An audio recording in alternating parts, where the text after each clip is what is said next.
What's good, YouTube? Welcome back to our YouTube channel. Today I got a quick video for you guys.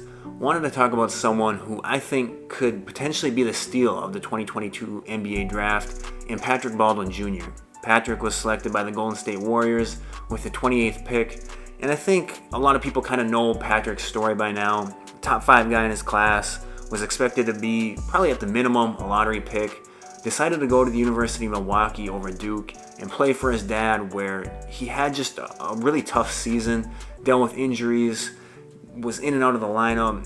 Maybe the roster situation wasn't great for him. Maybe the overall environment just wasn't great for him, and just really struggled in his one season at Milwaukee. And I'm someone who actually got to see him play in person. I got to see him play his first college game ever, which is really fun for me because I don't normally get to see NBA players or prospects play. And so watched him really closely and feel like I got a really good sense of kind of who he was and what his game was about. Patrick was just he was really quiet, really chill, really laid back in warm-ups, in the game itself. He didn't really force anything, kind of almost floated at times, it seemed like. Didn't force anything. Ultimately, you walked away kind of disappointed because you were expecting to see a little bit more just due to him being so much better than the competition he was playing against. But he still had 21 and 10 in his first college game ever, which was impressive. But you could see the potential.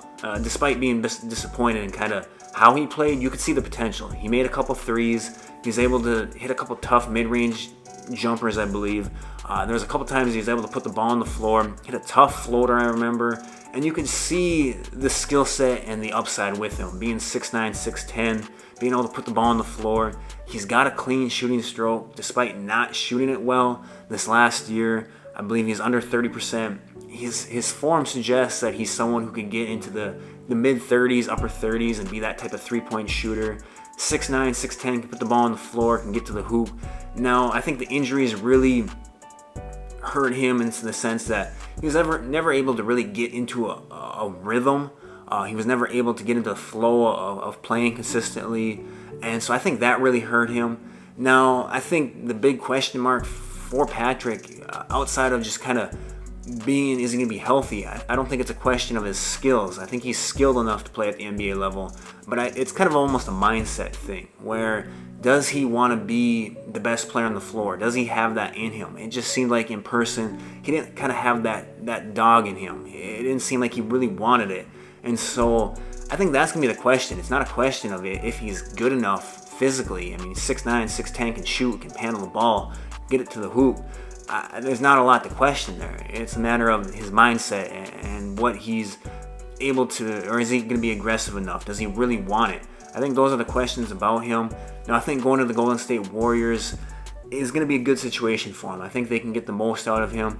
The only downside, I think, to going to Golden State is that they have a couple younger, kind of more development wings already on the roster, and Moses Moody and Jonathan Kuminga, and they invested higher capital in them. And so those guys are probably going to, take precedence over Pat. But, I mean, with the 28th pick, you're taking a swing on a guy who's got that type of skill, that pedigree, just one bad season in college. It's a high upside pick, and I think it could work out for him. I really hope it does, because it was just, like I said, fun to see him play in person and fun to see him play his first college game. Hoping it works out for him, whether it's with Golden State or another team. But I definitely think there's the chance that he could be the steal of this year's draft. So those are my thoughts. Leave your thoughts down in the comment section below. Let me know what you think. And with that being said, I'll talk to you guys later.